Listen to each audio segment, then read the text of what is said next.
retraso en el crecimiento intrauterino. Por eso es algo importante que les decimos cuidar sus pérdidas de calor. Si están aumentadas nuestras pérdidas de calor, van a estar aumentadas nuestras pérdidas insensibles y ese niño se puede llegar a deshidratar. Y de ser un niño que tenía buen pronóstico, puede llegar a cambiar su pronóstico por una hipernatremia. Los niños con humedad insuficiente, una diuresis osmótica, niños con asfixia o alguna alteración neurológica, hemorragias que desarrollan una diabetes insípida, encefalopatía hipoxicoisquémica, meningitis, hemorragia intracraneal severa, el aporte excesivo de sodio como el bicarbonato de sodio, transfusiones sanguíneas cuando se utiliza algún anticoagulante con citrato y más que nada si son paquetes ya un poco que ya tienen más días de haberse extraído.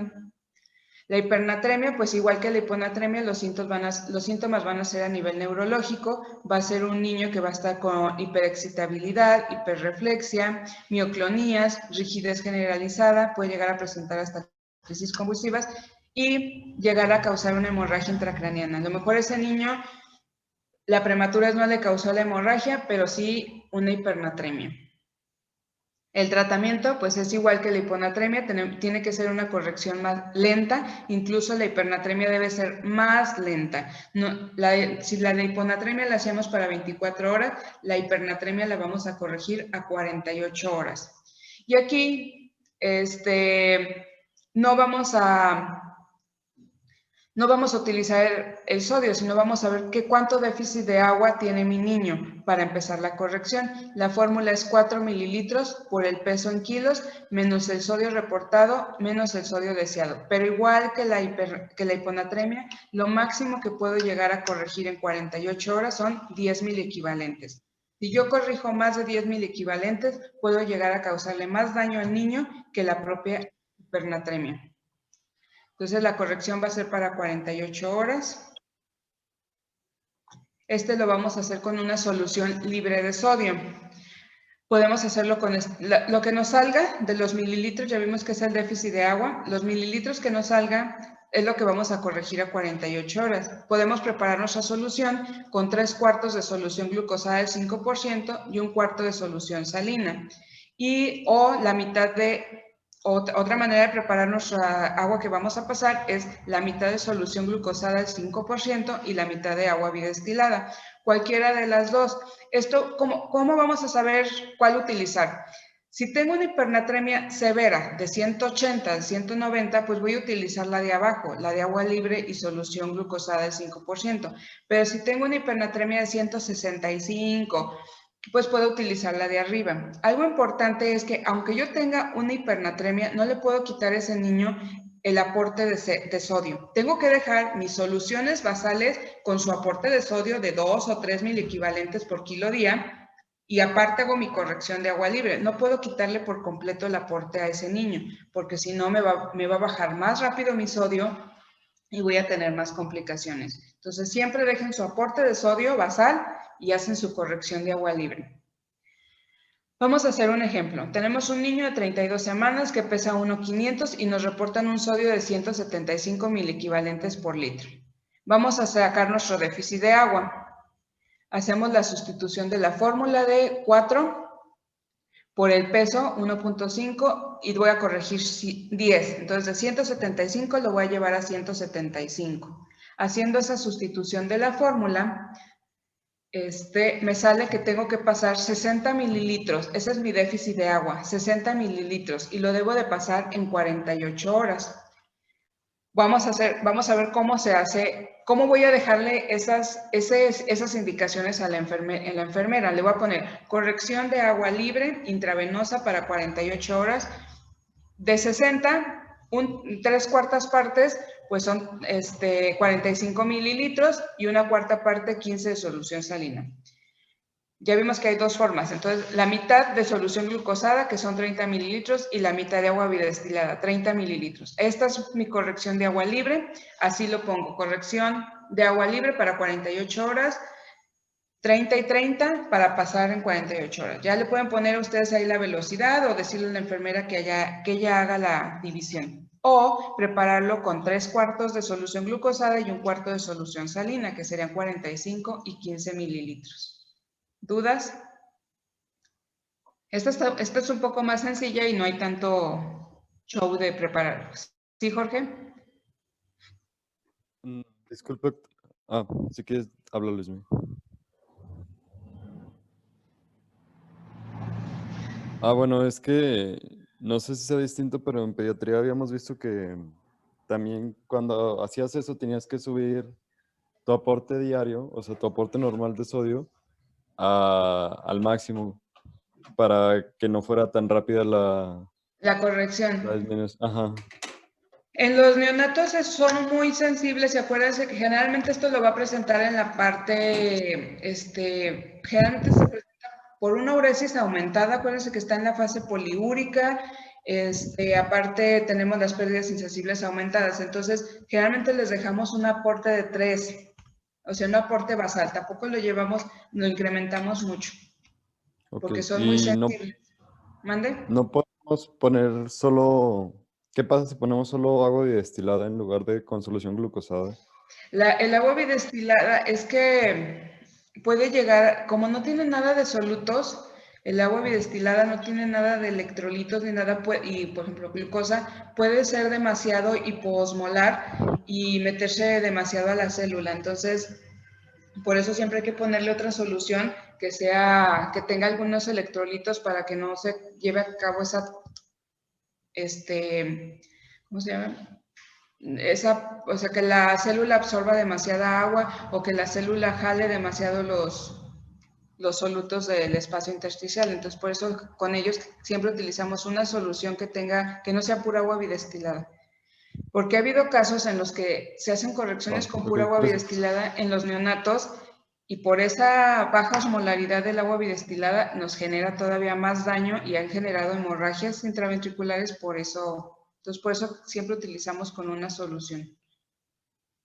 ¿Quién más iba a preguntar? Gracias. No. Sí. Ujú.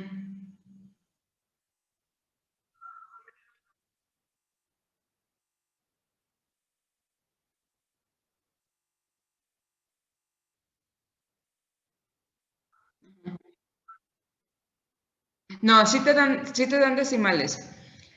Sí te dan decimales la mayoría de las bombas de infusión. Entonces le puedes poner ahí 1.2. Sí, ya la mayoría de las bombas dan decimales. Y hay incluso perfusores que te pueden dar el 1.25. Dependiendo. Sí, bueno, creo que estamos un poco confundidos porque en pediatría la doctora nos dijo que no se puede poner decimales, entonces nos hacía convertir todo a múltiplos de 32 y así todos. Ajá. En neonatos manejamos dosis muy pequeñas, entonces las bombas de infusión que nosotros tenemos sí nos dan decimales. Incluso les digo, hay perfusores en los que les dan hasta 2 decimales, en los que ustedes pueden poner el 1.25 y ese perfusor sí se los da. Y las bombas de infusión que utilizamos en la mayoría de las USIN les pueden dar 1.2 mililitros. ¿Sí? Si no tienen el perfusor que les da 1.25, pues pueden utilizar la bomba a 1.2. Porque si hacemos así, es que con los pediátricos, a lo mejor ese punto 2, ese punto 4, si lo convierten a 48 horas, pues no va a haber mucha variación en el volumen que se le va a pasar al niño. Pero en el caso de ustedes en el neonato, ese punto 2, ya a lo mejor ustedes hacen la corrección y hacen la cantidad de mililitros que le están pasando y les pasó un 20% menos de lo que debería de pasar. Entonces, con neonatos sí somos un poquito más minuciosos en que se pase el 1.2 que le corresponde. Y sí, las bombas de infusión sí lo dan. ¿Sí? ¿Quién más iba? Yo. Sí, Erika. Este, ah, mm, ¿podría repetir de nuevo las soluciones que se usaba a partir de qué concentrado? Digo, ¿de qué niveles de...? Ya no estoy confundida. Ya. O sea, por ejemplo, ¿cuál vas a utilizar para qué? O sea, por ejemplo, la primera, la que tiene solución salina, pues la vas a utilizar para una hiponatremia de 165 o 160, que no es tan severa. Pero la que ya tiene agua bidestilada la vas a utilizar para hipernatremias por encima de 165, de 170. ¿Sí? Muchas gracias. Nada.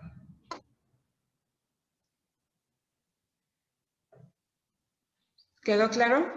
O sea, con el neonato es, incluso en las dosis de medicamentos y todo, somos un poquito más minuciosos y en pediatría podemos redondear más. En neonato sí tenemos que tener mucho cuidado con esos decimales. No les voy a decir que le dejen 4.45, o sea, le pueden poner a 4.5 y no va a haber mucha variación, pero sí, por ejemplo, no lo puedo redondear a 4 o irme hasta 5, porque ahí sí me va a cambiar mucho mi dosis, porque mis niños pesan 900 gramos, 1 kilo. No se puede comparar con un niño de 10 kilos en los que esos mililitros pues no le van a pasar nada, pero en el neonato sí. Entonces, por eso con ellos sí. Y las bombas de infusión sí dan fracciones. Entonces, ¿qué va a pasar si yo hago una mala corrección de electrolitos? Me puede generar una desmielinización osmótica secundaria a una corrección muy rápida de una hiponatremia. Si ustedes van a pasar demasiado sodio de una manera aguda a la célula, al organismo, ¿y cuál es su respuesta del organismo? Si tengo mucho sodio tengo mucho sodio en la circulación, en la sangre, ¿qué va a hacer? Va a sacar agua para poder compensar ese sodio y que no esté tan concentrado. Entonces va a ser una desmielinización osmótica. Son niños que de repente empiezan a mejorar neurológicamente y luego súbitamente presentan un deterioro, empiezan a convulsionar por esa desmielinización.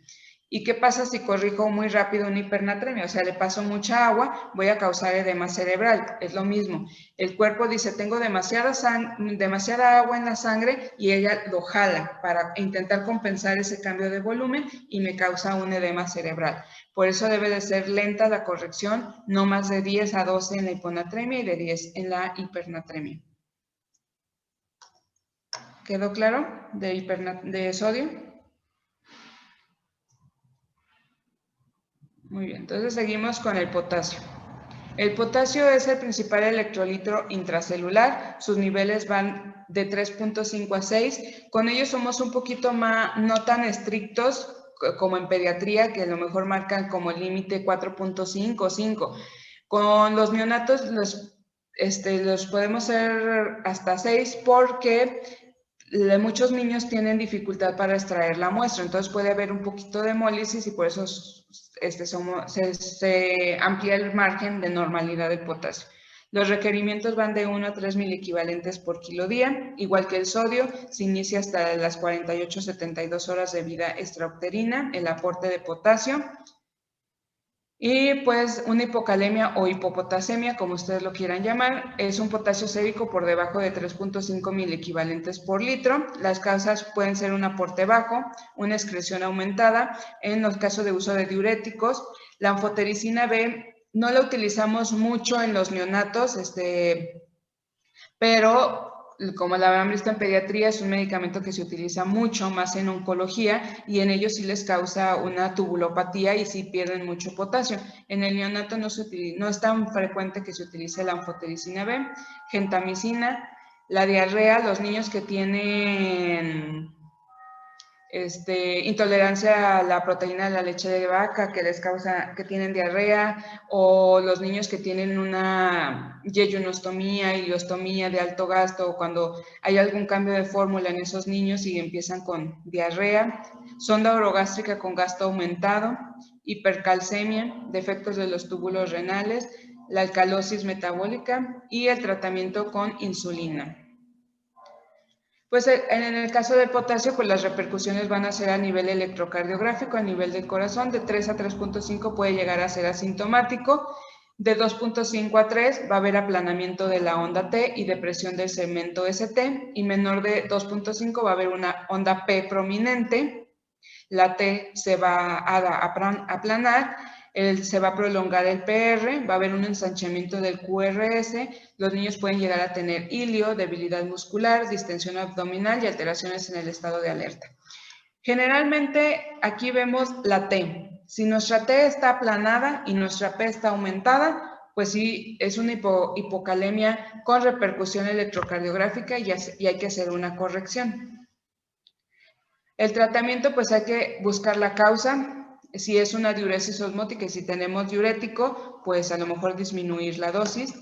Si no es una hipocalemia en el caso de la hipocalemia, es raro que nosotros pasemos bolos, correcciones en agudo, casi siempre lo intentamos manejar únicamente con incrementar el aporte en las soluciones. Se puede incrementar 2.000 equivalentes por kilo día de lo que ya teníamos el aporte basal. Hay que volver a tomar un control de electrolitos a las 12, 8 horas de vida para ver cómo se está comportando. Si es un niño que ya lo tenemos, solamente está comiendo, ya no lo tenemos con soluciones parenterales, pues también podemos hacer el aporte por la leche. Igual que la hiponatremia, podemos poner el KCL, hacemos el cálculo de cuántos miliequivalentes tenemos que corregir, lo ponemos en tomas alternas, una toma sí, una toma no. Entonces, los miliequivalentes los dividimos entre 4 y se los agregamos a la leche. Si son hiponatremias leves y no tienen repercusión en el electrocardiograma, podemos hacer esto para ya no canalizar al niño. En el caso de sondas con pérdidas aumentadas o diarreas, pues hay que hacer la reposición de lo que se está perdiendo por la sonda. Y en este caso sería la corrección en 24 horas, el incremento de los aportes. Pero cuando ya tenemos un cambio en el electrocardiograma, que ya vemos una onda T aplanada, una onda P prominente, pues se puede hacer la corrección en agudo con 0.5 a 1 miliequivalente por kilo.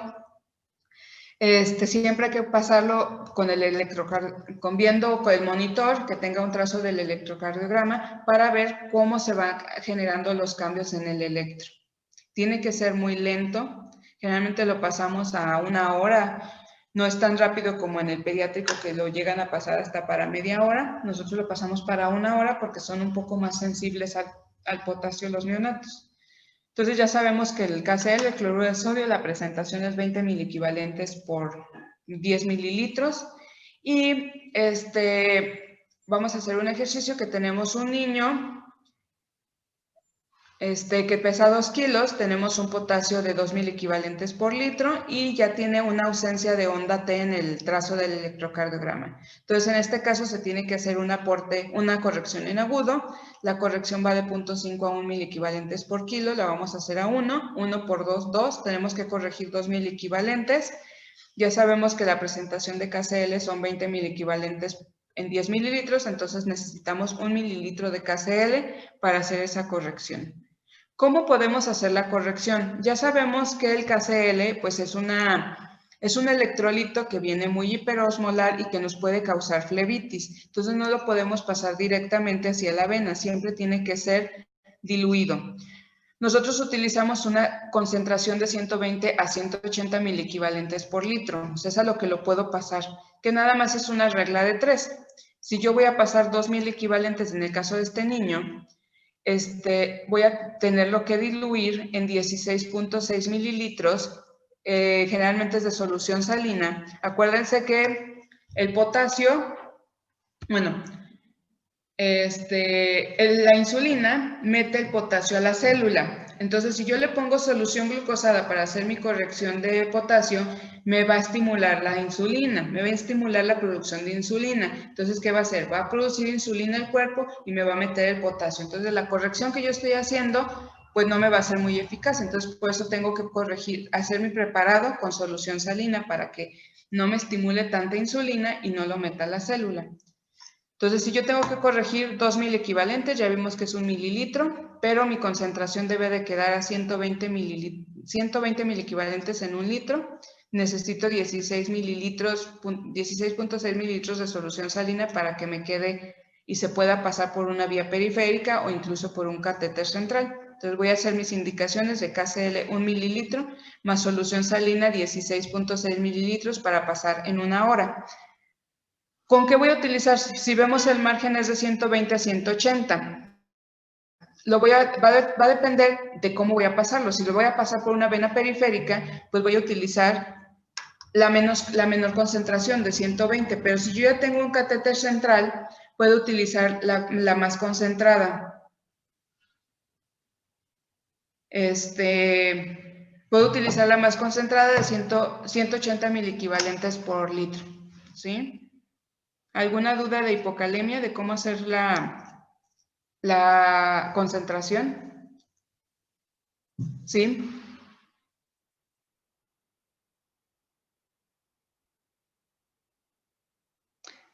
Sí.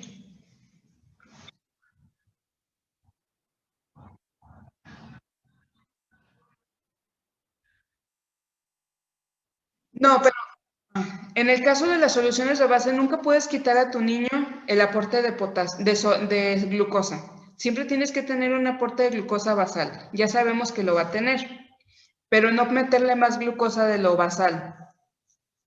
Sí, es a lo que me refiero. O sea, ya sé que vamos a tener nuestra solución glucosada, nuestra mezcla con solución glucosada, o vamos a tener nuestra NPT que tiene glucosada al 50. Sí, eso no se lo podemos quitar al niño, porque acuérdense que el cerebro se alimenta únicamente de glucosa. Entonces, no le podemos dejar a ese niño con glucosa cero.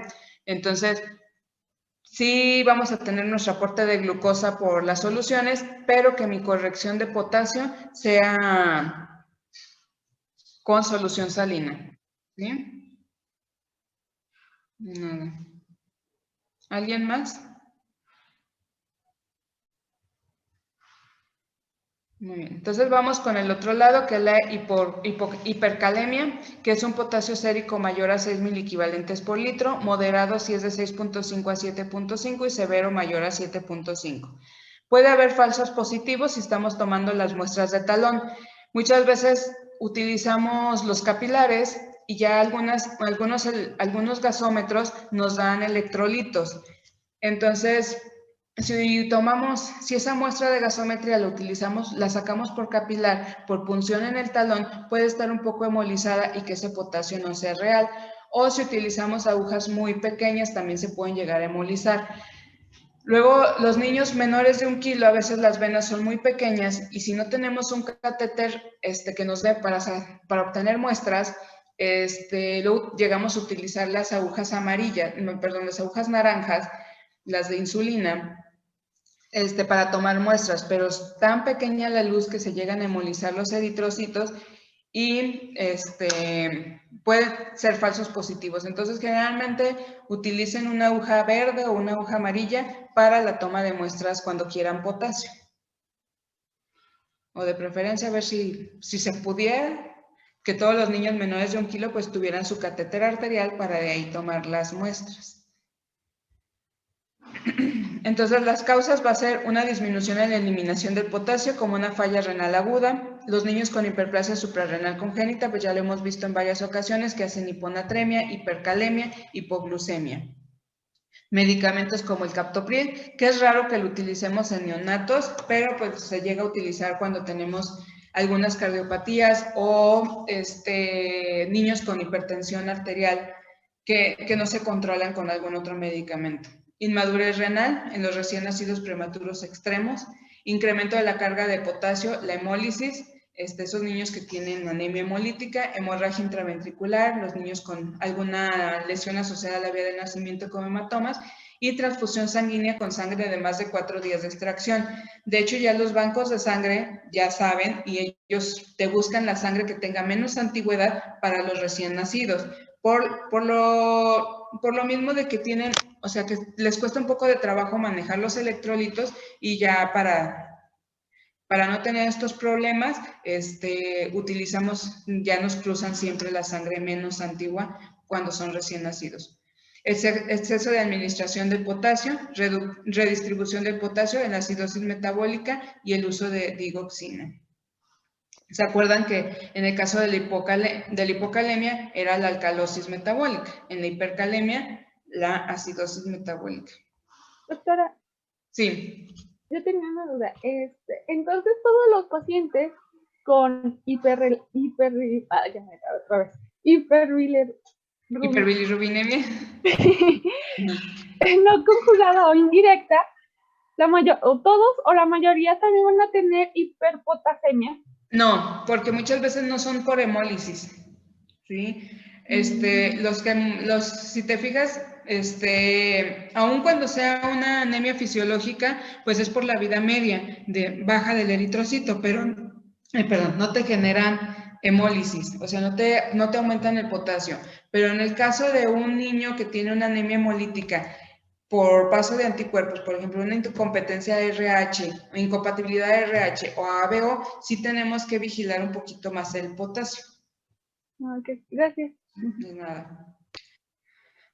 Entonces, en la hipercalemia, pues va a ser al contrario de los cambios electrocardiográficos que presentábamos en la hipo. Aquí la onda P es la que se nos va a aplanar y la onda T se va a hacer picuda, se va a ir incrementando de tamaño según va incrementando el potasio.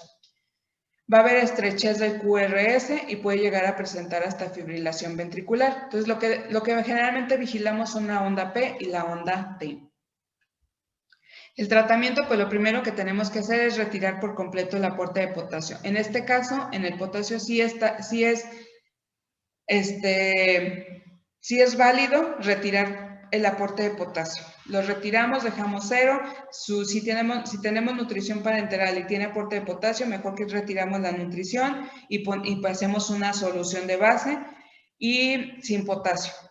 Lo primero que vamos a utilizar es diurético, furosemide, 1 miligramo por kilo dosis.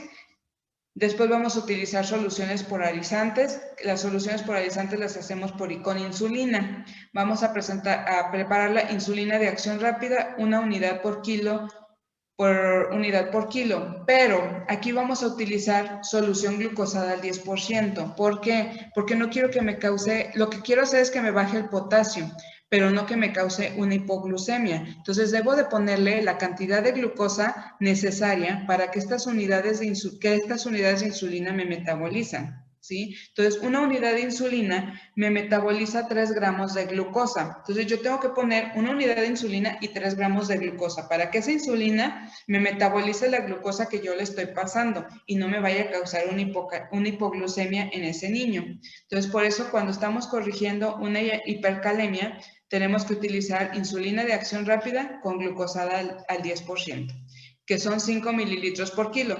Ya con esos 5 mililitros por kilo con glucosada al 10, es los 3 gramos de glucosa que metabolizan esta insulina. Esta se va a pasar rápido para 1 hora. Y les digo, la acción de la insulina es desplazar el potasio de la circulación a la sangre. Otra opción es el salbutamol, pero el salbutamol debe de ser intravenoso, de 4 microgramos por kilo, diluido en 5 mililitros de solución inyectable para pasar en 30 minutos. El salbutamol IV en muchos hospitales no está disponible. La verdad es que ya cuando tenemos hipercalemias severas que no responden a la solución polarizante, que no bajan a pesar del uso de diuréticos, pues les llegamos a pasar spray, el salbutamol en spray para intentar disminuir, pero realmente no tiene muchos efectos, o sea, no tiene el efecto deseado como el IV. La tercera opción es el bicarbonato de sodio, de 2 a 3 miliequivalentes por kilo, para pasar en 1 hora, siempre hay que pasarlo diluido. Entonces, estos son los medicamentos que me van a meter el potasio a la célula. En el caso del gluconato de calcio, no me va a meter el potasio a la célula. Su función va a ser estabilizar mi membrana del miocardio, del miocardiocito. Entonces, este es para que no me vaya a causar el potasio no me vaya a causar un paro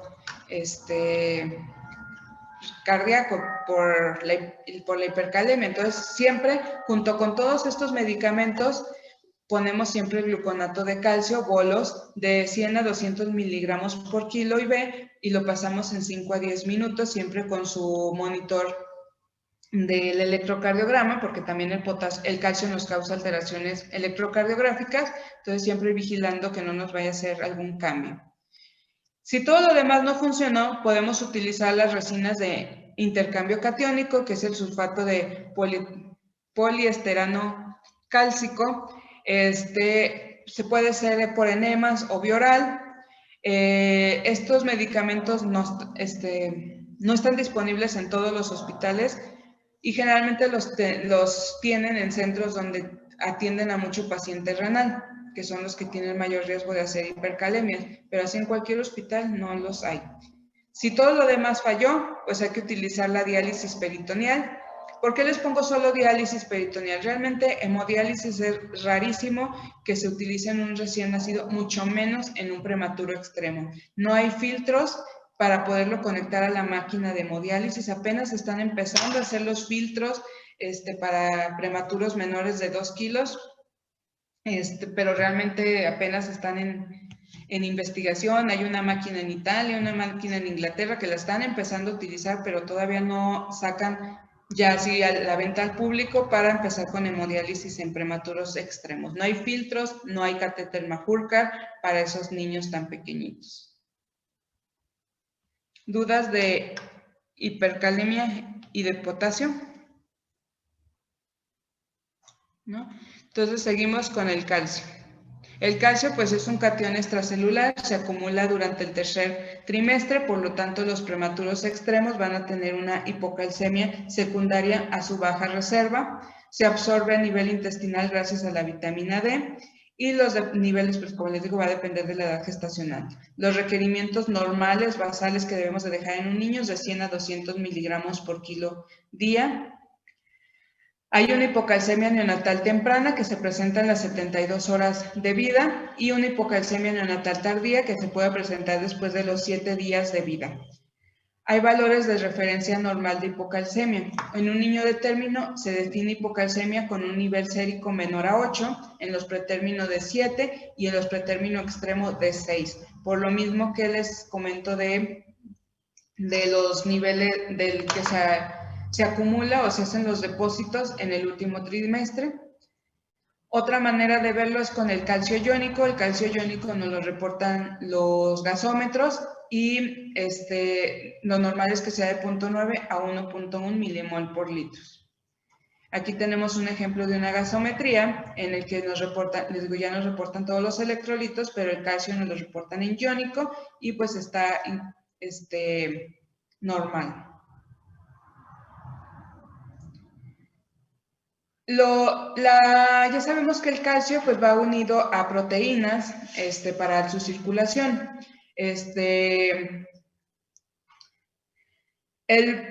Entonces, siempre que tenemos una hipocalcemia debemos de hacer una corrección de calcio con albúmina. Si la albúmina está baja, puede ser una falsa hipocalcemia, secundaria a esta hipoalbuminemia. Entonces, tenemos que hacer una corrección de calcio con albúmina para ver cuál es el valor real del calcio, que es 4 menos albúmina por 0.8 más el calcio sérico. Entonces aquí tenemos un ejemplo de un recién nacido de 32 semanas con un calcio de 6.5, pero tenemos una albúmina de 2. Hacemos la fórmula que es 4 menos 2 por 0.8, que es la constante, más 6.1, y nos da un valor de calcio de 8.1. Si vemos para un recién nacido pretérmino, es menor a 7, entonces este niño tiene una falsa hipocalcemia. Entonces tiene un calcio corregido con albúmina de 8.1. Entonces, ¿qué vamos a hacer? No tenemos que pasar una corrección, solamente mantener su aporte basal en este niño. Cuando se recupere la albúmina, me va a incrementar el calcio sérico. Pero a lo mejor si le tomamos una gasometría a este niño y vemos el calcio iónico, que es el que no está unido a proteínas, a lo mejor va a estar normal. Las causas de hipocalcemia. La hipocalcemia neonatal temprana pues está relacionada con la prematuridad, la asfixia perinatal, retraso en el crecimiento intrauterino. El magnesio y el fósforo, magnesio, fósforo y calcio siempre van unidos. Si baja el calcio, baja magnesio y sube fósforo. Sube calcio, sube magnesio, baja fósforo. ¿Sí? Entonces, hipomagnesemia, la hiperbilirrubinemia y sepsis neonatal. Y también relacionado con algunas enfermedades maternas, la diabetes materna, hiperparatiroidismo materno, toxemias y anticonvulsivantes maternos. La hipocalcemia neonatal tardía pues está relacionada con una hiperfosfatemia, hipomagnesemia, hipoparatiroidismo, mala absorción a nivel intestinal del calcio, déficit de vitamina D. Puede ser que los niños hospitalizados pues no se van a exponer al sol, entonces no van a adquirir la vitamina D por la piel y es importante dar suplementos de vitamina D. Uso de diuréticos como furosemide, también la alcalosis metabólica, la transfusión de sangre con citratos, con el que el anticoagulante tenga citratos, y el uso de fototerapia puede llegarme a causar hipocalcemia. El cuadro clínico pues va a ser una hipocalcemia neonatal temprana, casi siempre es asintomático, los niños no manifiestan ningún síntoma, pueden llegar a tener ligero clonus, pero nada más, no nos van a tener otro síntoma. Cuando es tardía ya puede presentar síntomas, cianosis, letargia, rechazo al alimento, mioclonía, vómito, apneas, taquipnea, laringoespasmo, pueden llegar a tener fasciculaciones, temblor grueso, irritabilidad, crisis convulsivas, arritmia y muerte súbita. A lo mejor vieron en pediatría el signo de Shostak y Rousseau, que con ello en los neonatos no es tan claro y no se observan como en los niños pediátricos. ¿Sí? El tratamiento, pues si es una hipocalcemia sintomática o no grave, puede ser incrementar nada más los aportes de calcio de 100 a 200 miligramos por kilo día, o si ese niño ya estaba únicamente con vía oral y ya no tiene soluciones, pues igual le podemos hacer la corrección por la leche, ponerle gluconato de calcio en tomas alternas de fórmula o de la leche materna para incrementar el aporte. Pero si tenemos una hipocalcemia aguda grave, pues el tratamiento va a ser intravenoso, se tiene que pasar un bolo de gluconato de calcio a 200 miligramos por kilo dosis. El gluconato de calcio, la presentación es de 100 miligramos por litro. Igual que todos los electrolitos viene muy concentrado y nos puede causar una flebitis. El calcio es uno de los electrolitos que más quemaduras en la piel produce, por eso siempre debe de ir diluido. Siempre hay que diluirlo con glucosada al 5% con una concentración máxima de 50 miligramos por mililitro. Ahorita vamos a ver un ejercicio para que vean cómo queda la concentración. Y se puede agregar vitamina D de 0.25 a 0.5 microgramos por kilo día. Entonces tenemos un paciente de 2 kilos que tiene un calcio sérico de 5.4, pero tenemos una albúmina de 1.8. Primero lo que tenemos que, como tenemos una hipoalbuminemia, tenemos que hacer nuestra fórmula de corrección de la albúmina para ver cómo está nuestro calcio real. Entonces hacemos nuestra fórmula, la sustituimos, 4 por 1, menos 1.8 por 0.8 más 5.4. Nuestro paciente tiene un calcio sérico, un calcio corregido con albúmina de 7.1. Nos está hablando de un niño de término, por lo tanto debe de ser mayor a 8 su calcio. Entonces, si tiene una hipocalcemia, tenemos que hacer una corrección. Entonces ya vimos que la dosis es de 200 miligramos por kilo día, 200 por 2, tengo que pasar 400 miligramos de gluconato de calcio.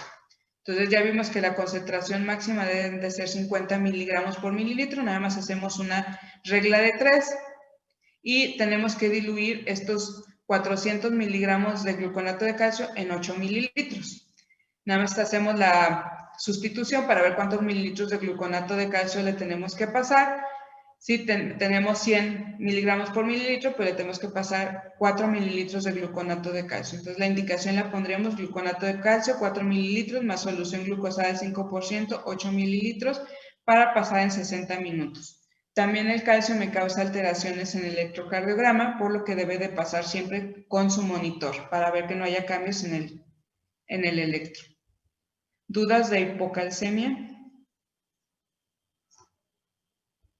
Muy bien, entonces la hipercalcemia pues se define como un calcio sérico mayor a 11 miligramos por decilitro, un calcio iónico mayor a 1.35 y la sintomatología se va a presentar cuando tenemos calcios mayores a 13 miligramos por decilitro y un iónico de 3.2.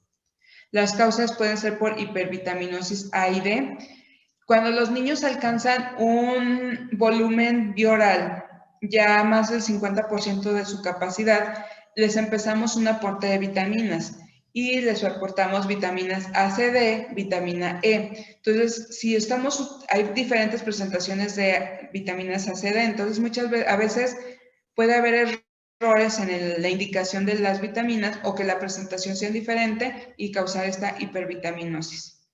Hiperparatiroidismo congénito, hipotiroidismo, uso de diuréticos tiacídicos, eso los utilizamos en los niños con displasia broncopulmonar, enfermedad pulmonar crónica, entonces por eso hay que estarlos monitorizando sus electrolitos, aun cuando ya no tengan soluciones. Metabolismo normal de la vitamina D, necrosis grasa subcutánea, hipercalcemia materna, hipofosfatemia, rabdomiolisis en fase de recuperación hipercalcemia, hipocalciuria familiar, hipofosfatemia severa infantil y los pacientes que entran a ECMO, a circulación extracorpórea. El cuadro clínico pues puede ser muy inespecífico, niños que nada más dejen de subir de peso, intolerancia a los alimentos, vómito, constipación, bradicardia, letargia, deshidratación, hipotonía, crisis convulsivas e hipertensión arterial. Pues el tratamiento primero hay que enfocarnos a la causa, ver el aporte que le estamos dando en las soluciones, en la nutrición parenteral, que no estemos ya a lo mejor excediéndonos y que tengamos que bajar ese aporte. La hipercalcemia grave, pues hay que hacer una hiperhidratación, considerar paso de cargas de 10 a 20 mililitros por kilo para aumentar la uresis y para diluir un poco ese calcio sérico. Administrar furosemide de 1 a 2 miligramos por kilo dosis, utilizar calcitonina de 1 a 5 unidades por kilo día, prednisona y bisfosfonatos. Pues el solendronato lo tenemos IV, está disponible en la mayoría de los hospitales, si fuera una hipocalcemia grave, severa, que ya nos estuviera dando síntomas clínicos.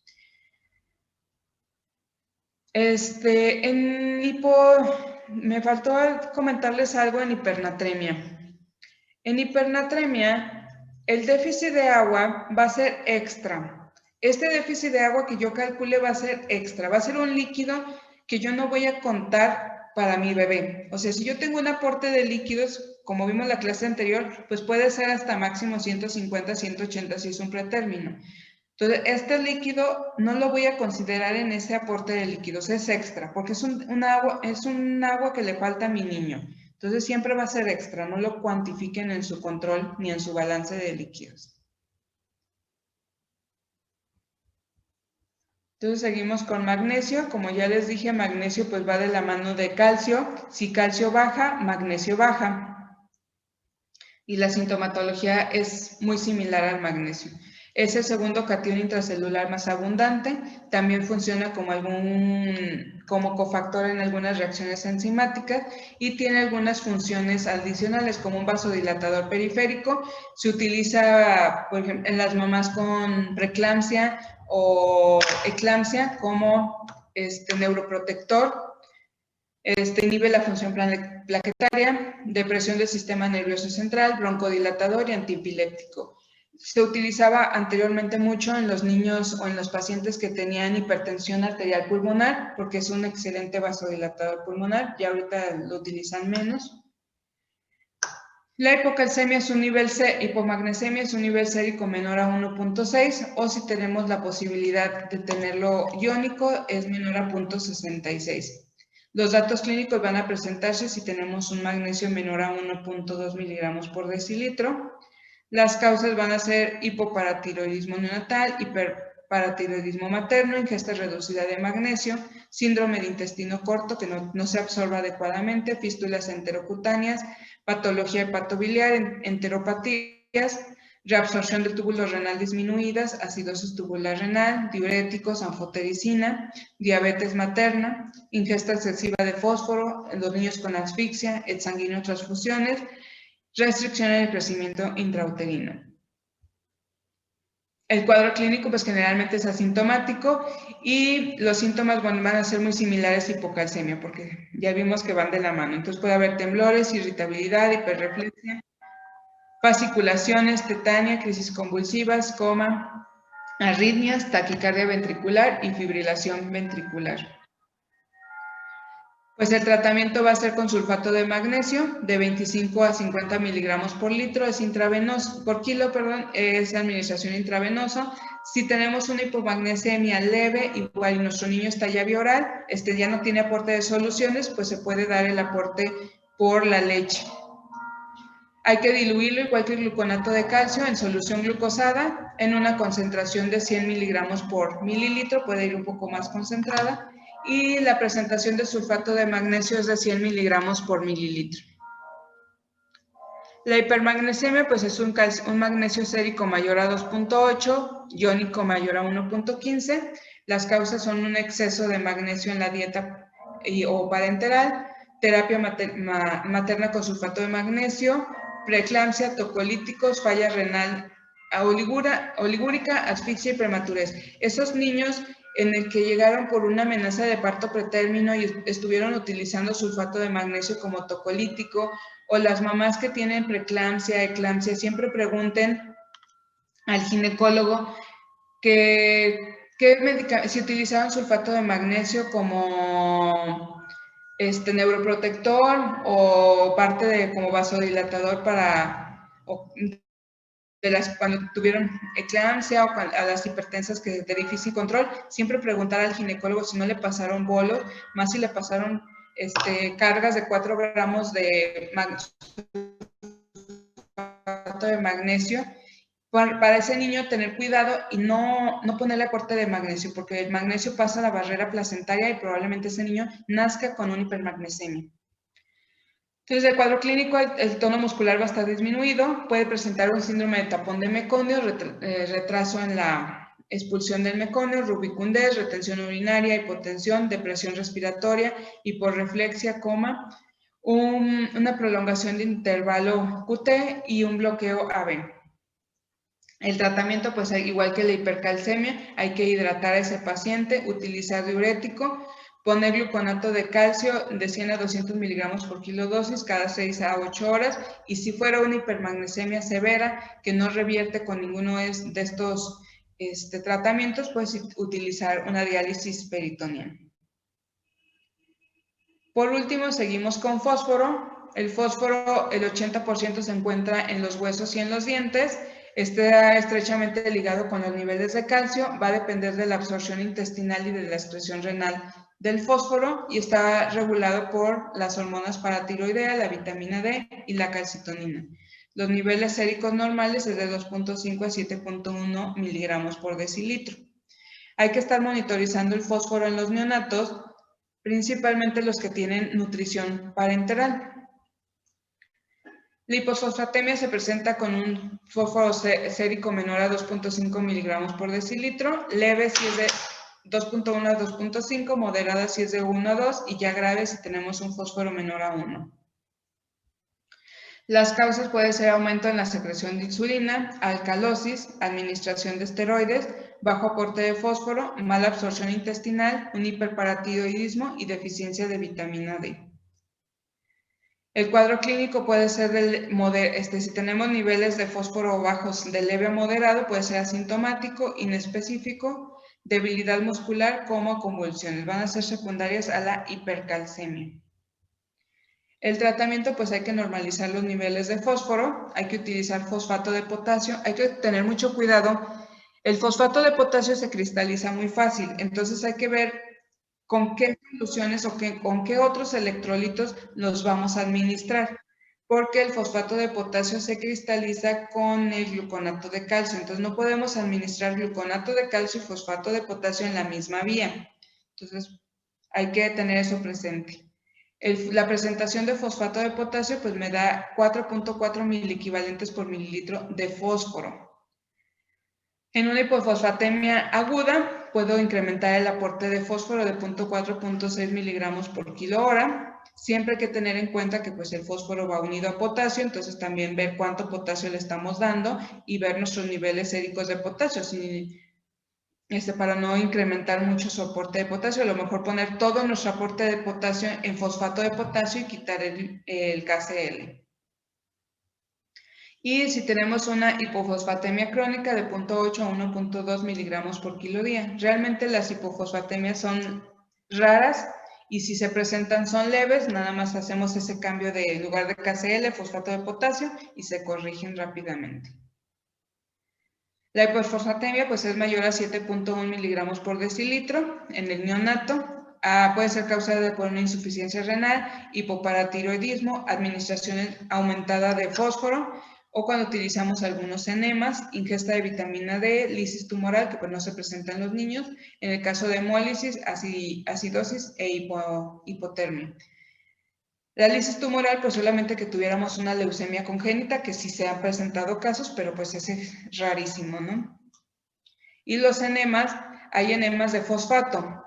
Tampoco es muy frecuente que se utilicen en neonatos, casi siempre utilizamos pura solución salina cuando hacemos enemas. El cuadro clínico pues va a ser secundario a la hipocalcemia, puede haber calcificaciones ectópicas en tejidos blandos y falla renal aguda. Hay que normalizar los niveles de calcio, una hiperhidratación, utilizar diuréticos, disminuir el aporte de fósforo. Si a pesar de esto no mejoran los niveles de fósforo, pues hay que pasar a la diálisis peritoneal y se puede llegar a utilizar carbonato de calcio o gluconato de calcio para normalizar los niveles de calcio. ¿Alguna pregunta de electrolitos? ¿Sí?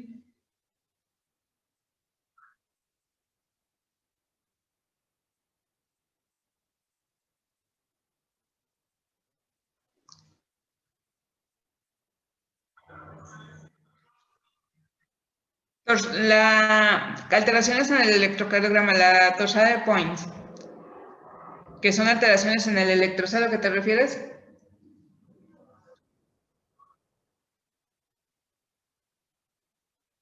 Sí, cuando tienes ya cambios electrocardiográficos y que aparece en el electro la torsada de Points, tienes que pasar gluconato de sulfato de magnesio en agudo porque una torsada de Points te puede llevar a una arritmia y que tu paciente caiga en paro. Entonces sí tienes que pasar hacer una corrección en aguda de sulfato de magnesio. Nada. ¿Alguna otra duda? Entonces, en el caso de los neonatos, los cuidados que tenemos que ver son por los pesos, ¿sí? Por pesos tan pequeños que nosotros manejamos, como les explicaba, pues hay que tener cuidado de que sí se esté dando el aporte suficiente de los electrolitos que queremos corregir.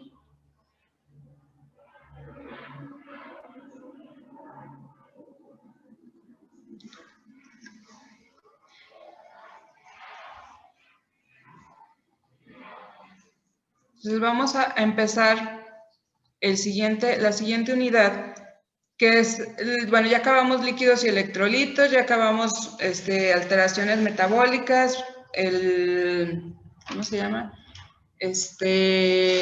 Ictericia, de esos temas quedó todo claro. Ya pasaríamos a otro apartado que es de neurológico. Vamos a empezar con la asfixia perinatal, que debimos de haber visto junto con la reanimación neonatal, pero yo se los voy a poner junto con neurológico.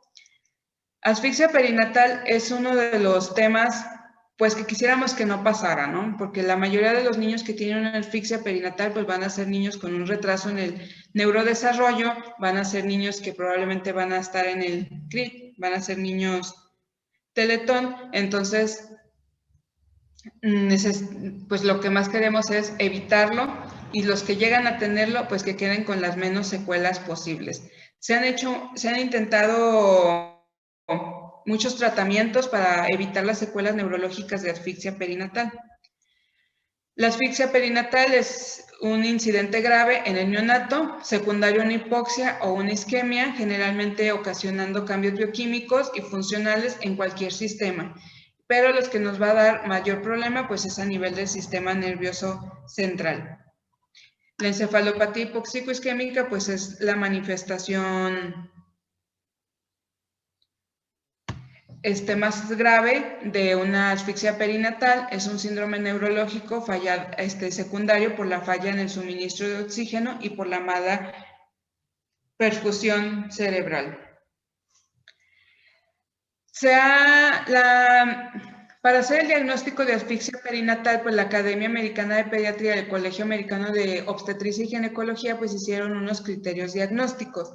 Uno es la acidosis metabólica. Hay que tomar una gasometría de cordón, si no es posible por la urgencia, por el estado de gravedad del niño, no es posible tomar una gasometría de cordón, pues hay que tomar una gasometría de sangre periférica, pero dentro de los 30 a los 60 minutos de vida, de los primeros 30 a 60 minutos de vida, para ver estos cambios, la acidosis metabólica.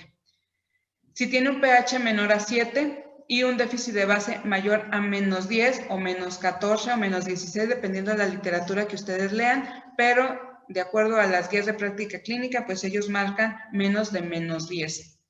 También tener un Apgar a los 5 minutos que persista menor o igual a 3, que tenga alteraciones neurológicas, que tenga datos de encefalopatía hipóxico-isquémica y de falla orgánica múltiple. Si presenta alguno de estos datos, el niño tiene diagnóstico de asfixia perinatal. Pues la asfixia perinatal, incidencias de 0.2 a 0.4% de los recién nacidos. Es una de las principales causas de muertes en el periodo neonatal. La OMS dice que cada año sobreviven 1 millón de niños con asfixia y que de estos quedan con secuelas desde una parálisis cerebral infantil, una encefalopatía fija severa, que es lo más severo que puede llegar a presentar, o niños que tengan nada más problemas de aprendizaje, problemas del desarrollo físico y mental.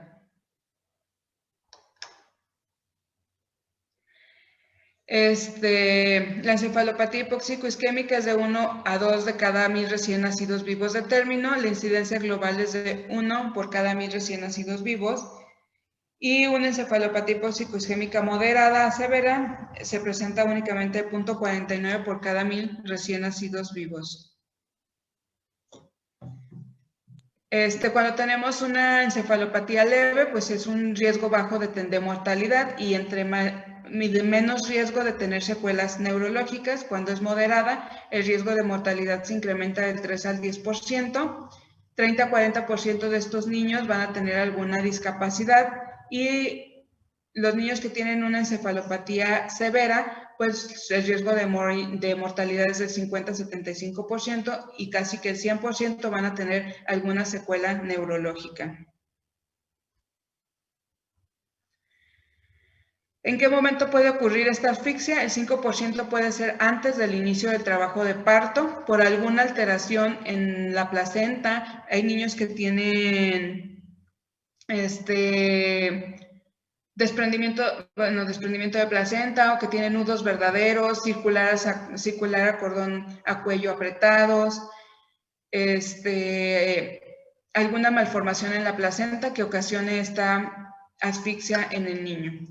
El 85% van a ser durante el trabajo de parto y el 10% durante el periodo neonatal.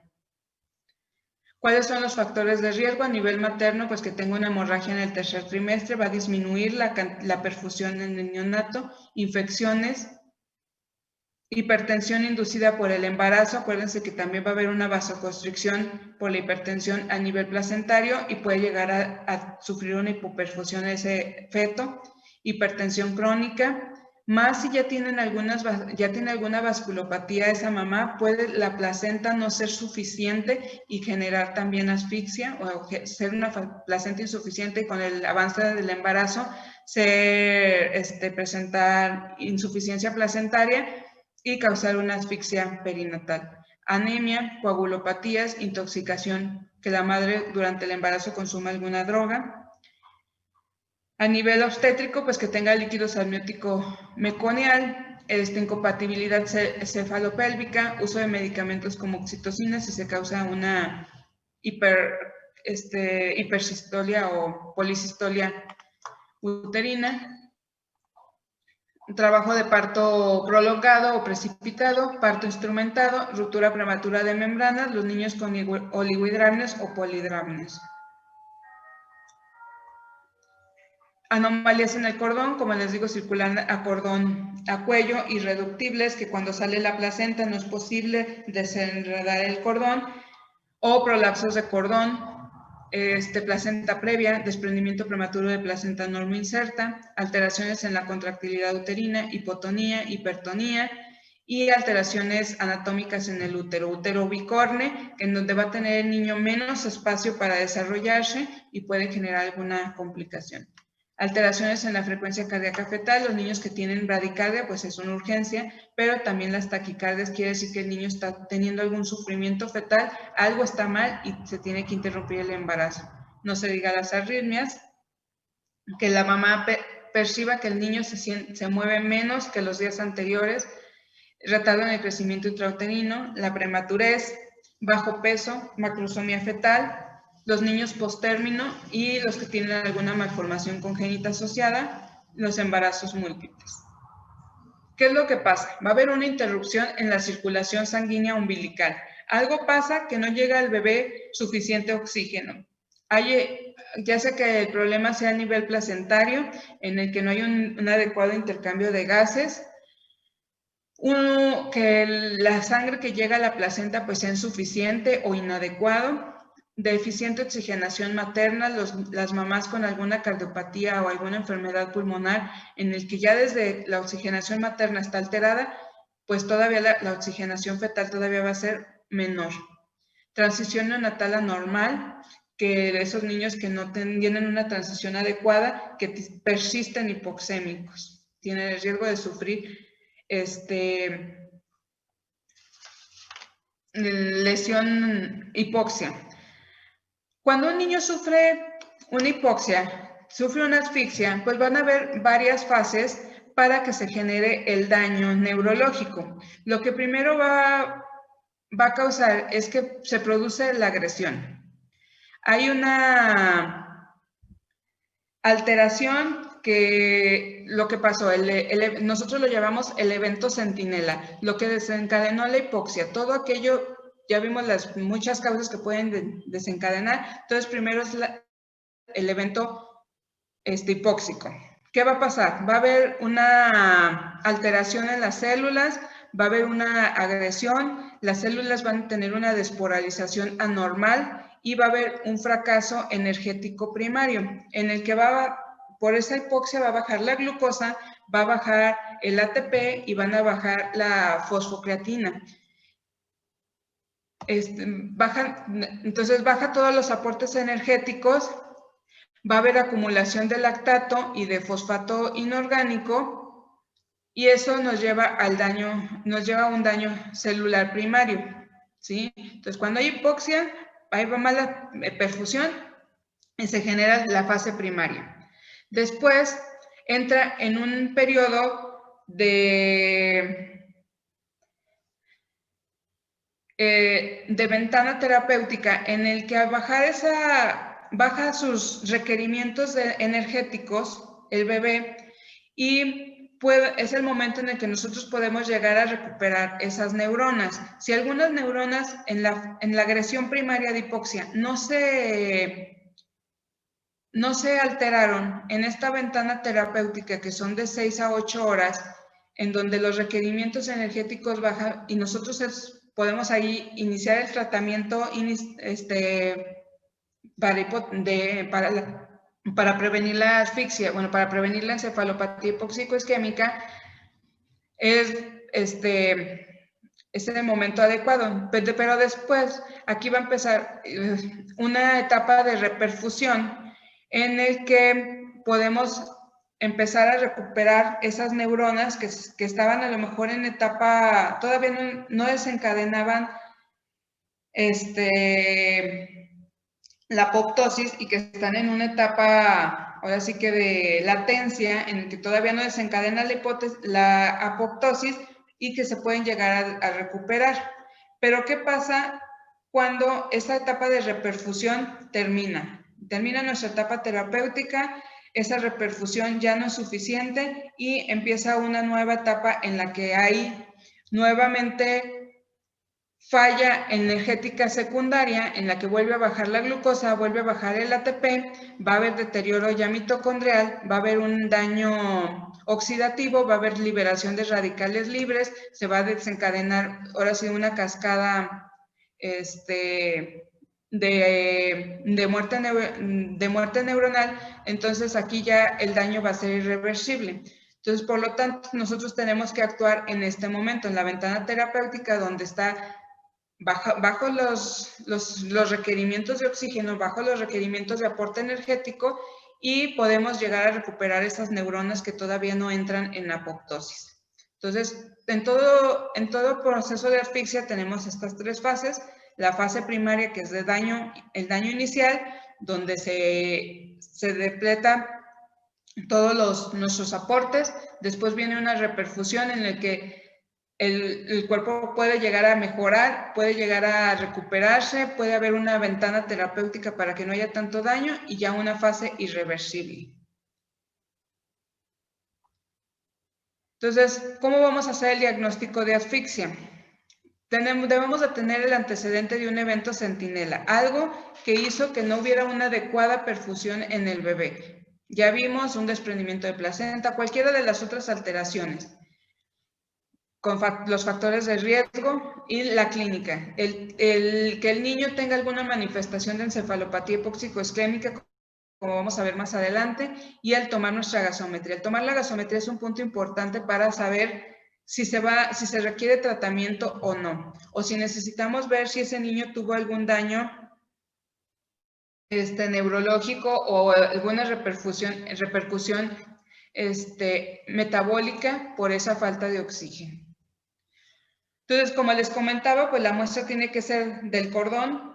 Si no es posible tomar la muestra de la gasometría de cordón porque el niño estaba demasiado inestable y lo primero que queríamos era estabilizarlo, se coaguló la sangre del cordón, entonces se puede tomar una gasometría arterial o capilar dentro de los primeros 30 a 60 minutos de vida y nos puede hacer igual el diagnóstico de acidosis metabólica. Pero para decir que fue asfixia, el pH debe de ser menor a 7 y el déficit de base de menos 10, o sea, menos 11, menos 12, menos 13. Y otra cosa que también nos puede orientar a que hubo una asfixia o hubo una alteración en la perfusión, pues es el incremento del lactato, que muchas gasometrías no lo dan. Si tenemos un lactato aumentado mayor a 2, pues quiere decir que hubo una alteración en la perfusión y nuestro niño tiene una asfixia. El Apgar menor de 3 a los 5 minutos. Si muchas veces van a utilizar los términos de Apgar bajo recuperado, Apgar bajo no recuperado. O sea, no. Esos términos no existen.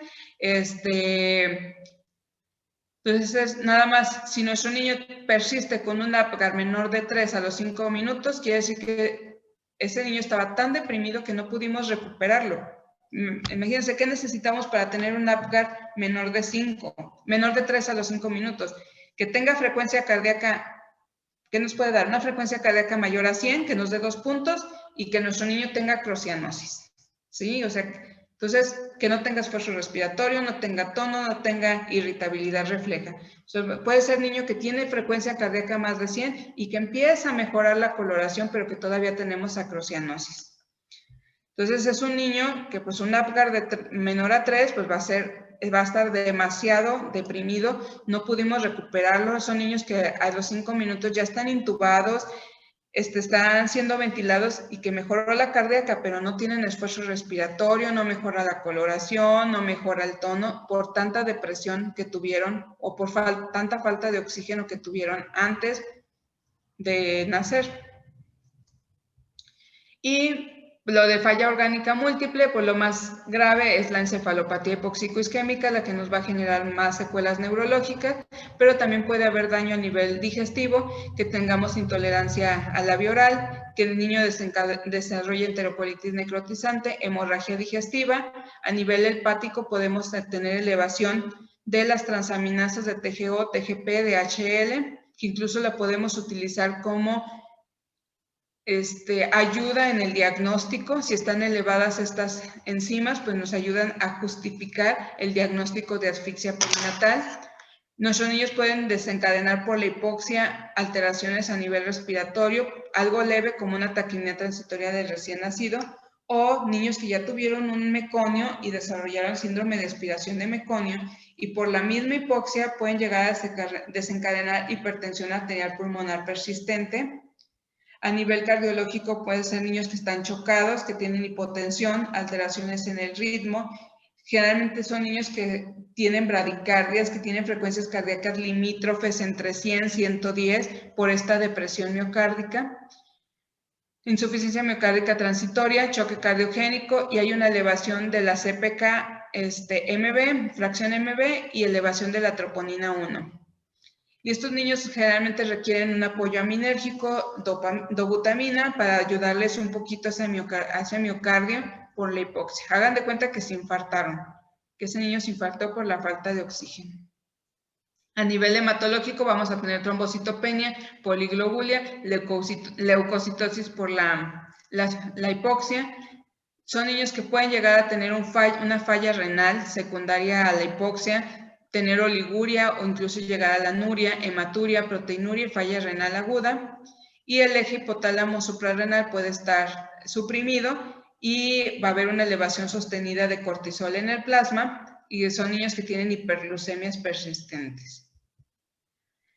Pero como les decía, lo más grave es la encefalopatía hipóxico-isquémica. Hay una clasificación que se llama de Sarnat, la vamos a clasificar en 3 estadios.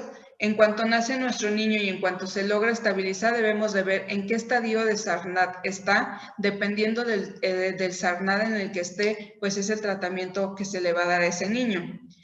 Se debe de estar valorando el Sarnat cada hora y ver si nuestro niño no empeora, porque son niños que a lo mejor al principio estaban en un Sarnat 1, pero según van pasando las horas de vida, este niño va incrementando su estado neurológico y pueden llegar a progresar hasta un Sarnat 3 y necesitar un tratamiento ya de hipotermia. Entonces, una cosa que nos valora es el nivel de conciencia. El estadio en Sarnat 1 están hiperalertas, el tono muscular puede estar normal, van a tener una postura normal, los reflejos van a estar aumentados, pueden tener mioclonías, el reflejo del moro va a estar exagerado, los niños van a estar en midriasis, el electroencefalograma puede llegar a ser normal y los datos neurológicos van a durar menos de 24 horas, el pronóstico generalmente es bueno.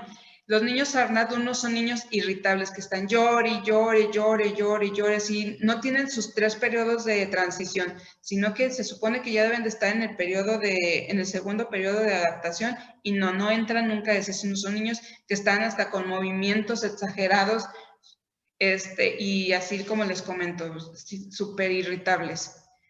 Ya un Sarnat 2 es un niño que está letárgico, está hipotónico, tiene la posición en flexión, los reflejos están todavía hiperactivos, puede tener mioclonías, el reflejo del moro ya va a estar débil, los niños van a estar en miosis, bueno, las pupilas en miosis, puede haber ya crisis convulsivas y ya hay alteraciones en el electrocardiograma, en el electroencefalograma. El voltaje va a estar disminuido y puede llegar a aparecer actividad convulsiva. Y los datos se pueden prolongar hasta 14 días. El pronóstico pues ya va a ser variable, el daño neurológico puede ser ya incluso severo y tener secuelas.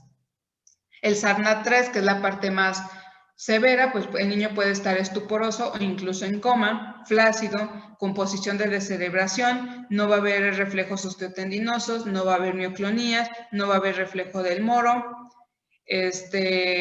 las pupilas pueden estar anisocóricas o poca respuesta a la luz o pueden estar todavía en miosis, pueden presentar crisis convulsivas y el trazo del electroencefalograma plano, con muy poco voltaje. Los síntomas pueden durar días o semanas y ya vimos que tienen un riesgo de mortalidad hasta del 50 al 75% y tener déficit neurológico importante si llegan a sobrevivir. La guía de práctica clínica les maneja esta modificación del estado, para valorar el estado neurológico, para que cuando no se puede hacer el Sarnat completo, en el que una encefalopatía leve, pues el estado de alerta va a estar normal, el tono muscular va a estar aumentado en las extremidades superiores, las respuestas motoras pueden ser normales o disminuidas, y el niño puede estar, como les digo, hiperexcitable, superirritable, los reflejos aumentados, puede tener temblores y mioclonías. Y después de 3 días ya no tener ningún dato clínico. Si es moderado, el niño puede estar letárgico, hipotónico, disminuido la respuesta motora y los reflejos osteotendinosos disminuidos. Y más de 3 días pueden llegar a tener convulsiones, ya sea de forma aislada o repetitivas. Y ya cuando es una encefalopatía grave, pues va a estar en coma, estuporoso, hipotónico, ausencia de movimientos de las extremidades, puede estar convulsionando, incluso pueden llegar a un estado epiléptico, los reflejos primitivos van a estar ausentes y duran los síntomas más de 3 días y estar con signos de disfunción de tallo cerebral. La verdad, a mí siempre se me ha hecho más fácil valorar a los niños con Sarnat y incluso pueden llevar su tablita y por hora ir valorando su Sarnat para ver cómo se está comportando el bebé y si te presenta mayor deterioro neurológico. ¿Qué vamos a hacer con un niño que tuvimos el antecedente de asfixia? Pues hay que hacerle un ultrasonido transfontanelar en las primeras 24 horas de vida para ver si hay alguna alteración, si hay ya datos de hipoxia o de hipoperfusión. Y hay que hacerle su electroencefalograma dentro de las primeras 6 horas de vida para ver qué tanto daño neurológico tiene y ver si son candidatos a un tratamiento de hipotermia selectiva inducida. Hay ya,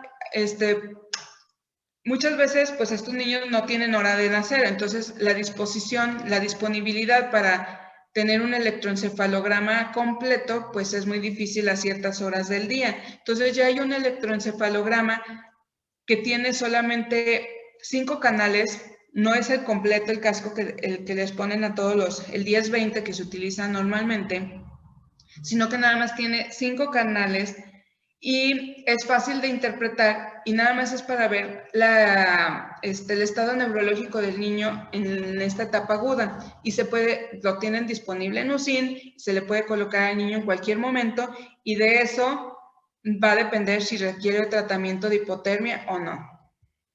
Hay que hacer una resonancia magnética.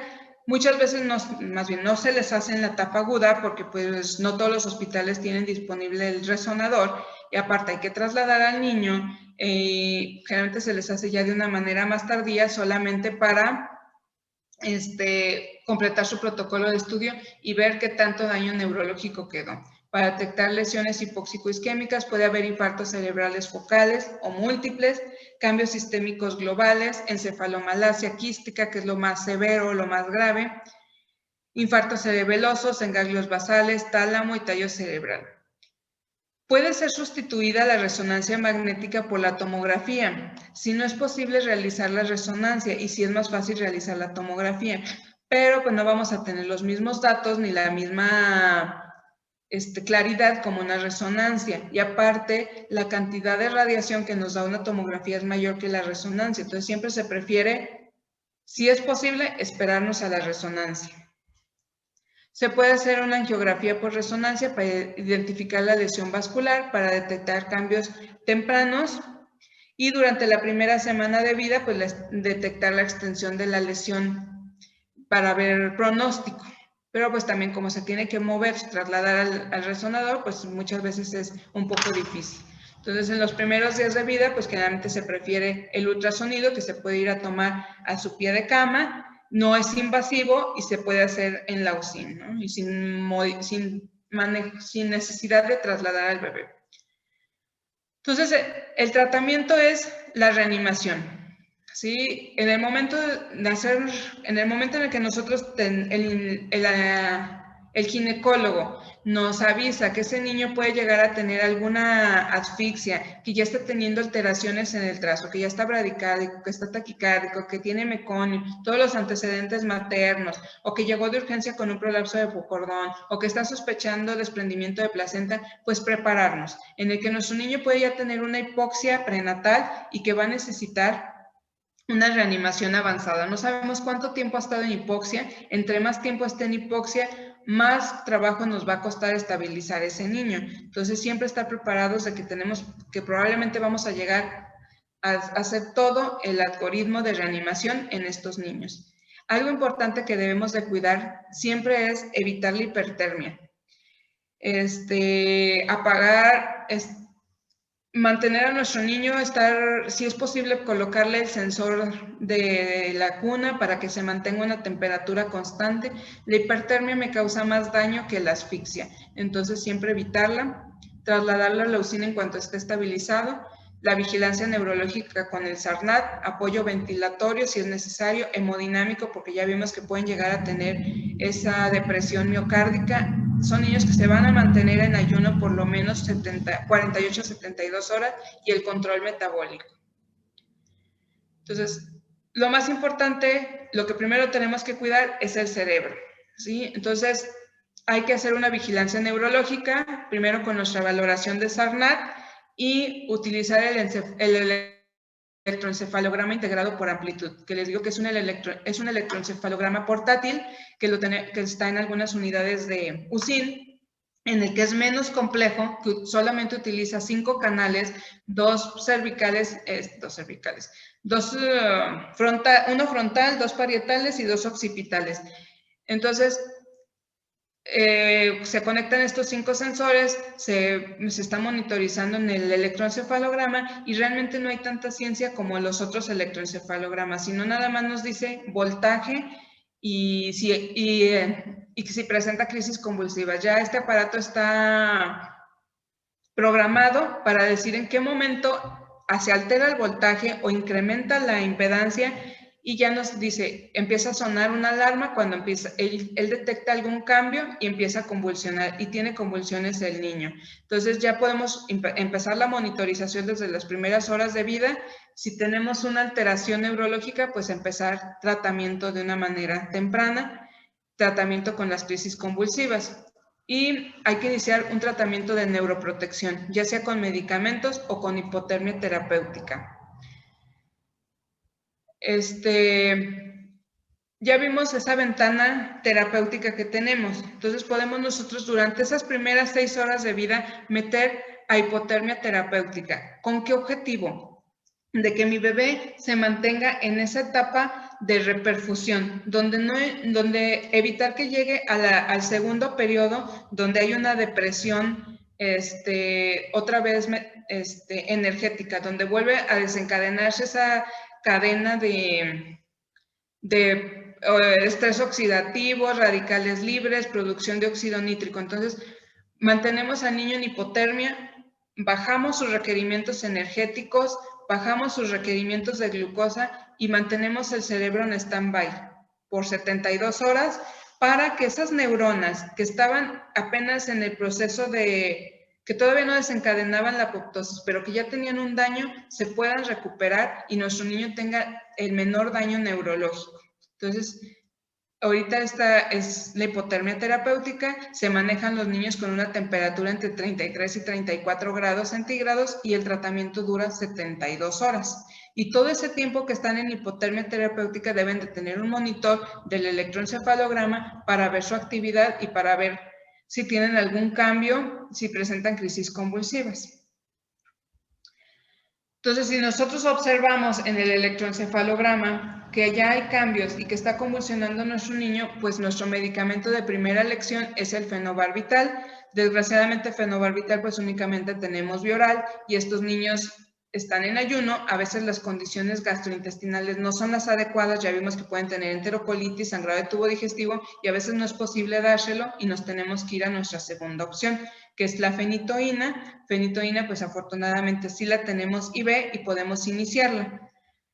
La otra segunda opción es levetiracetam, también hay de presentación IV, entonces podemos utilizar este medicamento. Lorazepam, pues ya empieza a ver en México si están en estado convulsivo o para la etapa aguda en la que hay alteraciones en el electroencefalograma. Desgraciadamente, midazolam y lorazepam me van a alterar mi trazo del electroencefalograma, entonces me lo van a disminuir de amplitud. Entonces siempre hay que señalar que se le pasó midazolam, porque si yo llego y veo ese electroencefalograma y de repente veo que mi niño tenía una buena actividad neurológica, luego empezó a convulsionar y luego se me bajó, voy a decir, chin, ¿qué le pasó aquí a mi niño? O sea, sí estaba convulsionando, pero ¿por qué se me bajó esa actividad neurológica? Y puede ser secundaria al midazolam. Entonces siempre hay que, cuando estemos vigilando a un niño que está en tratamiento con hipotermia o que tuvo asfixia y que podemos midazolam, y están con el electro, registrarlo para que sepa la siguiente persona que llegue a revisar el electro, vea que ese cambio fue por el midazolam. La lidocaína, si está en estatus epiléptico, es un medicamento que se puede utilizar. Los medicamentos como ácido valproico y tiopental, pues están un poco contraindicados en el recién nacido por sus efectos hepatotóxicos, hiperamonemia, Y pues el tiopental ya sabemos que que les causa mucha vasodilatación e hipotensión, entonces en el neonato se magnifican esos efectos secundarios y por eso casi no se utiliza. Preferimos utilizar la lidocaína para el estatus epiléptico. Entonces, la primera línea es el fenobarbital. Siempre hay que impregnarlo, hay que poner una dosis de carga de 20 miligramos por kilo, hay que pasarlo en 10 minutos. Si persiste, y dejar una dosis de mantenimiento de 10 miligramos por kilo. Si persiste con crisis convulsivas o no tenemos fenobarbital, pues tenemos la opción de fenitoína, que hay que pasar una dosis de carga de 15 a 20 miligramos por kilo, o levetiracetam de 20 a 30 miligramos por kilo. Si en su hospital no hay levetiracetam IV, prefieran fenitoína. Ya una vez que el niño está estable y puede llegar a comer, pues ya le ponemos levetiracetam, porque levetiracetam sí hay disponible IV, pero no en todos los hospitales. Si persiste convulsionando a pesar de este manejo, pues hay que utilizar lidocaína, diazepam o midazolam. Le digo las dosis de carga, después hay que dejar dosis de mantenimiento. Se puede utilizar el midazolam en infusión si vemos que las crisis convulsivas son demasiado persistentes a pesar del manejo con fenitoína o fenobarbital o levetiracetam IV, pues hay que iniciar infusión de midazolam. Entonces les digo que hay hipotermia terapéutica. Podemos utilizar una hipotermia pasiva. Cuando no tienen el aparato de hipotermia en su hospital, pueden hacer una hipotermia pasiva, en el que ustedes apagan su cuna de calor radiante. Pueden incluso poner algunos de los gel fríos para mantener al niño en una temperatura constante. Evitar la hipertermia para no causar más daño.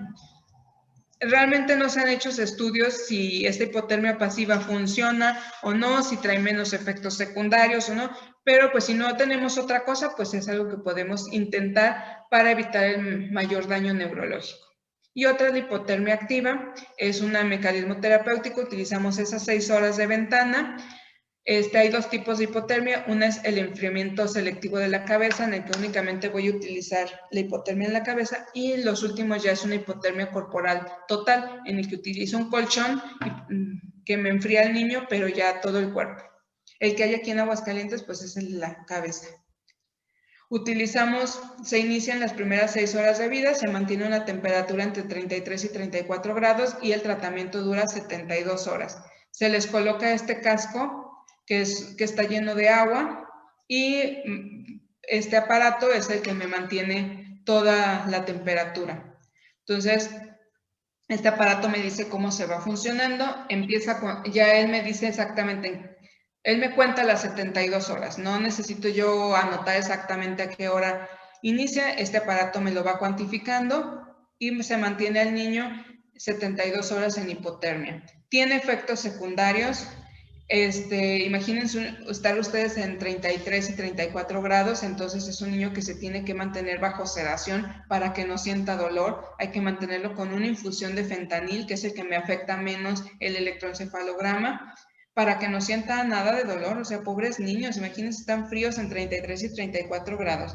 Entonces, como van a estar sedados, pues generalmente, si no tenían alguna patología neurológica, respiratoria, pues sí hay que intubarlos por la depresión respiratoria que van a presentar por el medicamento, pero generalmente presentan algún síntoma neurológico que requiere intubación. Pero ¿por qué dice? ¿Qué me hace la hipotermia o por qué se utiliza? Va a reducir gradualmente la depresión de ATP. Entonces, va a disminuir el metabolismo cerebral. Entonces me va a ayudar a que ese cerebro no entre a esa segunda etapa y que me cause más daño. Reduce la acumulación de aminoácidos excitotóxicos, que también me causan daño. Reduce la producción de óxido nítrico. Me disminuye la producción de radicales libres. Disminuye la respuesta inflamatoria. Disminuye la actividad microglial, que son los macrófagos del cerebro. Inhibe la programación de la muerte celular, disminuye la apoptosis. Esas células que empezaban a desencadenar la apoptosis, pues las va a dejar en stand-by y evitar que se mueran. y prolonga la ventana terapéutica. O sea, esas 6 horas en las que mi niño estaba empezando a mejorar, me la prolonga 72 horas para que haya una mayor cantidad de neuronas que se lleguen a recuperar. También disminuye el consumo cerebral de oxígeno. ¿Pero qué niños voy a meter a hipotermia terapéutica? No puedo meter a todos los niños. Entonces son niños que tienen una encefalopatía hipóxico-isquémica moderada o grave, que sean mayores de 35 semanas, que tengan menos de 6 horas de vida y que tengan un peso mayor a 1,800. Que tengan alteraciones en el electroencefalograma integrado por amplitud, y ese es un criterio. Otro, el antecedente de una agresión hipóxico-isquémica, o sea, el antecedente de un evento centinela que me causó una hipoxia en ese bebé. Alteraciones en el estado de nacimiento.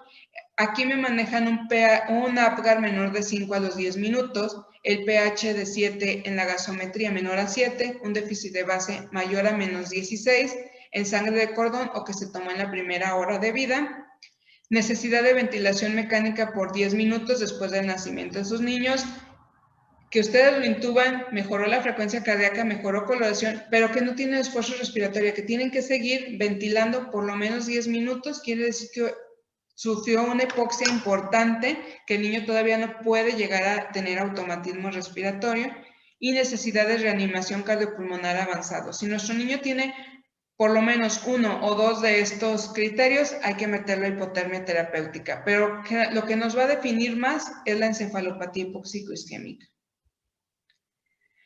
La hipotermia, pues así como nos va a ayudar mucho al cerebrito, pues tiene muchos efectos secundarios. Puede generar bradicardia, trombocitopenia, generalmente moderada, pero yo llegué a ver niños en los que necesitaban transfusión de plaquetas porque tenían plaquetopenia severa por la hipotermia, hipotensión, y que llegan a necesitar soporte inotrópico. Hay niños en los que la depresión miocárdica no es importante y con una sola amina, solamente con dobutamina es más que suficiente, pero me tocó ver niños que necesitaron dobutamina, norepiadrena e hidrocortisona porque tenían choques refractarios. Entre el choque séptico, entre los efectos secundarios de la hipotermia, pero sí hay niños que requieren mucho apoyo inotrópico cuando están en manejo con hipotermia. Pero así como nosotros los enfriamos, cuando terminan las 72 horas empieza el recalentamiento, que es una etapa crítica que debemos estar vigilando al niño. Si nosotros lo llevamos de 33 grados a 36.5 en muy poco tiempo, lo que se ganó por la hipotermia se va a perder. Entonces, hay que llevar un recalentamiento lento, debe de ser de 0.1 a 0.5 grados por hora. El mismo aparato te lo va diciendo, quítale el recubrimiento, quítale esto, ve prendiendo la cuna. Entonces, para que el incremento de la temperatura sea el adecuado, y como mantiene los sensores de temperatura el aparato, si te pasas de esa velocidad de incremento empieza a pitar para que hagas algo con el niño y que a lo mejor necesita que apagues la cuna otra vez o que le vuelvas a poner el casco frío para que ese incremento de temperatura sea constante. No debe de durar más de 6 horas. Y como vamos a incrementar el consumo de oxígeno y de glucosa del cerebro, pues debemos de estar vigilando que los aportes que nosotros tenemos sean suficientes para cuando el cerebro empiece a recalentarse. Siempre les digo, hay que tenerlo sedado, ya sea con fentanilo o con morfina, para evitar el dolor, para evitar el estrés y que el niño esté lo más tranquilo posible. Y hay otra manera, tenemos que proteger a nuestro cerebro, neuroprotección. Una es la eritropoyetina, que es un factor que nos produce, es un factor protector de lesión cerebral, incrementa la neurogénesis, disminuye la apoptosis, reduce la liberación de glutamato, disminuye la producción de óxido nítrico y tiene efectos antioxidantes. Se utilizan dosis altas de 300 a 500 unidades cada tercer día por 2 semanas. Si no tuviéramos el aparato de hipotermia, otra opción es la eritropoyetina, y de ese sí se han hecho estudios controlados en los que comparan niños con hipotermia e eritropoyetina, y pues a lo mejor no tienen los mismos efectos que la hipotermia, pero sí el desarrollo neurológico de ese niño mejora un poco, entonces podría ser una opción para aquellos centros que no tienen hipotermia, pues utilizar eritropoyetina. Otra es la melatonina, también es como un antioxidante, elimina radicales libres y activa enzimas antioxidantes. Esa todavía no la utilizamos, no está así como bien establecido que se utilice como neuroprotector. El topiramato bloquea los canales de sodio y los canales de calcio, incrementa la supervivencia de preoligodendrocitos, disminuye la apoptosis, inhibe la actividad de la microglia y de la astrogliosis y disminuye la actividad epiléptica. El topiramato incluso se puede utilizar junto con la hipotermia. Se utiliza como neuroprotector, se le dejan 3 dosis cada 24 horas junto con hipotermia para ayudar de 2 maneras a ese cerebro.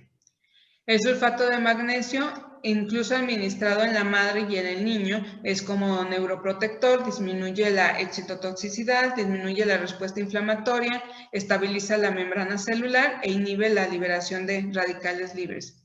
Otro es el allopurinol, que también está apenas en estudio, aumenta la neurogénesis, disminuye la mortalidad y la discapacidad severa en los niños que han estudiado en 4 a 8 años de edad, pero no hay una dosis establecida de allopurinol que se le pueda dar a los niños todavía.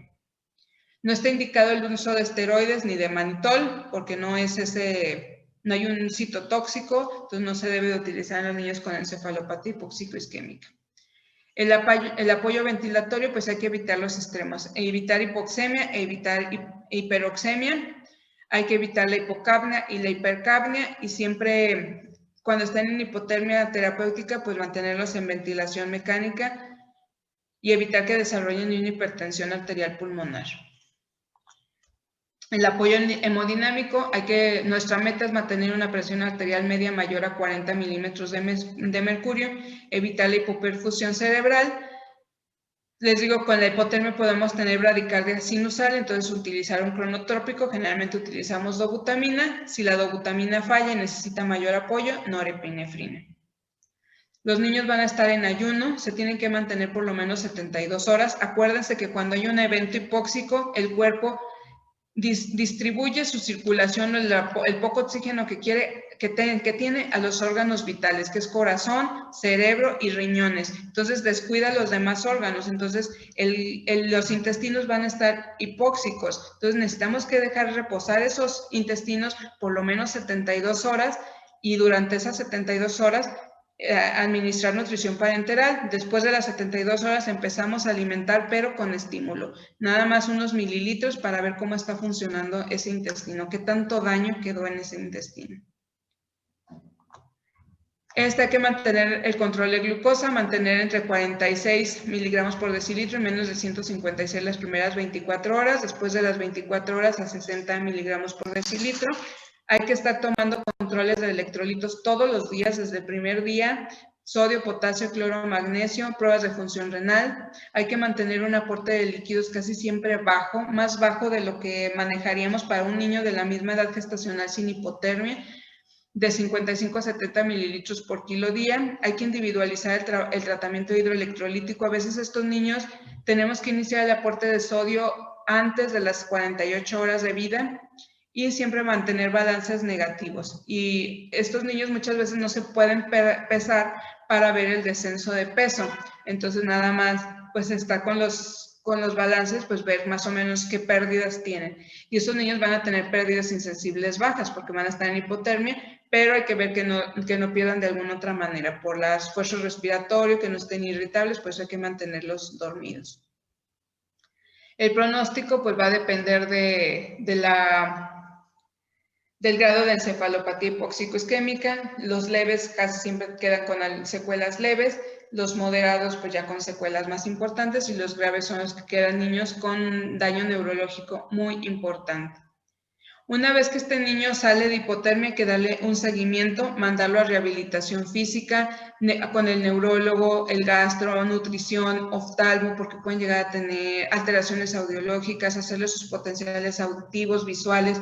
Si no fue posible hacerle la resonancia, pues en cuanto las condiciones lo permitan, hacerle su resonancia, su electroencefalograma completo, no quedarnos con acuérdense que el electroencefalograma integrado por amplitud es únicamente para el evento agudo. Una vez que el niño se puede monitorizar bien, hacerle su electroencefalograma completo, que lo valore el neurólogo junto con su resonancia y rehabilitación. ¿sí?